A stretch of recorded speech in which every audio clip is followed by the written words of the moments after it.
જય રણછોડરાય, જય માતાજી। હું છું આપનો મિત્ર દોસ્ત ભાઈ જગદીશસિંહ ચૌહાણ અને આ વિડીયો એટલા માટે ખાસ બનાવવો પડ્યો છે કે આપણા પવિત્ર ધામ યાત્રાધામ ડાકોરમાં જે રાજા રણછોડરાય ઠાકોરનું જે ધામ છે ત્યાં આગળ ઘણા સમયથી આપણે સૌ કોઈ આપણા તાલુકાના સૌ કોઈ જાણતા હશે ગામડાની અંદર કે ડાકોરની અંદર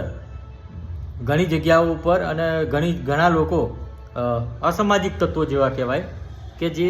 સારું જોઈ ના શકતા હોય એવા અને આપણું આસ્થાનું કેન્દ્ર એવું રાજા રણછોડજીના ધામમાં અને આપણા પવિત્ર ડાકોર યાત્રાધામની અંદર તમે જુઓ છો અવારનવાર આ અસામાજિક તત્વો યાત્રાળુઓ જે ગુજરાતમાંથી આવતા હોય ગુજરાતની બહારથી પણ આવતા હોય છે અને એવા યાત્રાળુઓ આવે છે એ યાત્રાળુઓને લુખ્ખી દાદાગીરી કરવા માંડી છે અને મન ભાવ એવા શબ્દો અપમાનજનક શબ્દો બોલે છે અને ઘણા વખત માર પણ મારે છે। તો આવી અસામાજિક તત્વોની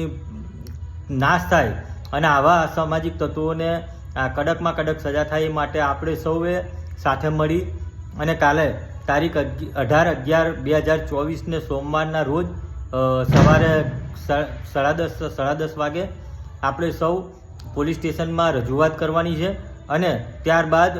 ઠાસરા પ્રાંત અધિકારી સાહેબશ્રીને આવેદનપત્ર પણ આપવાનું છે કે જેથી કરી આવી જે પણ અસમાજ ટોળકીઓ છે જે ડાકોરની અંદર કે એનો ઉપદ્રવ્ય ખૂબ જ વધી ગયો છે।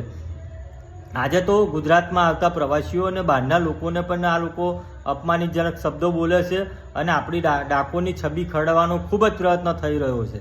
તો આજે કદાચ બહારના લોકોને બોલે છે, કાલે આપણે આપણા ગામડાવાળાના જે પણ પબ્લિક જશે, જે યાત્રાળુઓ જશે, આપણા જે રણછોડરાયજીને દર્શન માટે જે જાય છે,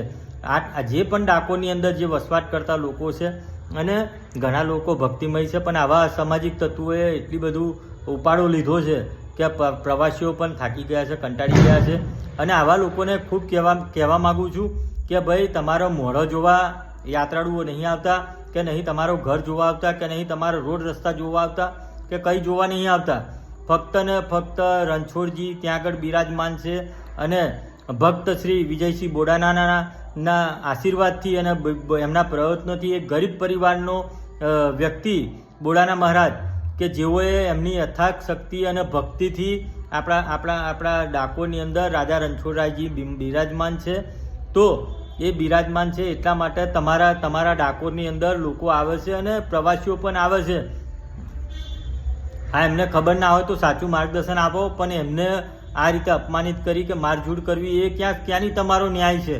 એટલે આપણે સૌએ સાથે મળી અને હવે આપણે ગામડાવાળાને જે ડાકોરની અંદર વસતા જે આપણા લોકો છે, આપણા વિચારધારા ધરાવતા લોકો છે કે હવે આપણે ડાકોરની અંદર આવી ઘટનાઓ ના બને એ માટે આપણે સૌ એકત્રિત થઈ સંગઠિત થઈ અને આવા લુખ્ખા તત્વોને જવાબ આપવો પડશે। આ વખત તો આપણે કાયદાકીય રીતે ઉતરીએ છીએ પણ જો કદાચ કાયદાકીય રીતે અમને ન્યાય નહીં મળે ને તો અમે અમારી ખુદના કાયદા પણ અમને જાણીએ છીએ અને જણાવીએ પણ છીએ। એટલે સૌ કોઈને વિનંતી કરીએ છીએ કે કાલે 18/11/2024 સોમવારના રોજ સવારે 10:30 વાગે ડાકોરની ભૂમિ ઉપર અને ડાકોર પોલીસ સ્ટેશને આપણે રજૂઆત કરવાની છે અને ત્યારબાદ પ્રાંત અધિકારી ઠાસરાની અંદર આપણે રજૂઆત કરવાની છે। સૌ કોઈ મિત્રો જોડાજો, આવજો અને આપણી સૌની જવાબદારી છે। મારે કોઈ પરિચિત નહીં, સામેવાળા પક્ષને મારો પરિચિત નથી આ જે અસામાજિક તત્વો પણ ફક્ત ને ફક્ત આપણા ડાકોરની છબી ના ખરડે, આપણા ડાકોર યાત્રાધામનું નામ ના ખરાબ થાય એટલા માટે આપણે સૌએ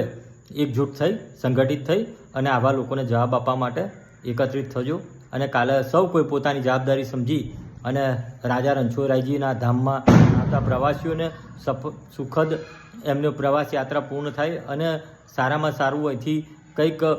મેળવીને જાય, આપણા સૌનો પ્રેમ મેળવીને જાય એ માટે સૌ કોઈ કાલે ઉપસ્થિત રહેજો, આવજો, પધારજો। સૌને જાહેર આમંત્રણ છે। જય માતાજી, જય રણછોડરાય।